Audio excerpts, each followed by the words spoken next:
முன்னாடியான வரலாறு ஒன்று இருக்குது. இப்போ சந்திரிகா காலத்தில் சந்திரிகா அதிபராக வரும்போது தமிழர்கள் பாசிட்டிவாக பார்த்த அளவுக்கு வேறு யாரையும் பாசிட்டிவாக பார்க்கல.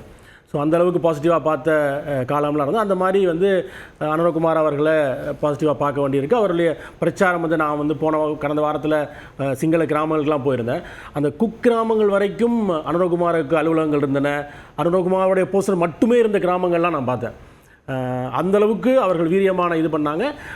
அந்த அறகலைய போராட்டத்துக்கு பிறகு ஒரு இளைஞர் சக்தி ஒன்று வந்தது. பணம் கொடுத்தாங்க, பணம் எப்படி வந்தது, பேக்ரவுண்ட் அதெல்லாம் தெரியல. ஆனால் இளைஞர்கள் தன்னிச்சையாக அனுரகுமாரவுக்கு ஒரு ஆதரவு இருந்ததையும், சிங்கள இளைஞர்கள், சிங்கள இசைக்குழுக்களைச் சேர்ந்தவர்கள், இவங்க எல்லாமே தன்னிச்சையாக ஒரு ஆதரவை இது பண்ணாங்க. அதனுடைய காரணம் தொடர்ச்சியாக இத்தனை வருஷம் 75 ஆண்டுகள் இருந்த அமைப்புகளை மொத்தமாக வெளியே தூக்கி போடணும். ஏன்னா ரணில் வந்தாலும் சஜித் வந்தாலும் ஏற்கனவே இருந்த அதே அமைச்சர்கள், அதே ஆட்கள் தான் கட்சி மாறி இருப்பாங்க. இங்கே ராஜபக்சே இருந்தவங்க தான் ரணில் இருந்தபோதும் இருப்பாங்க.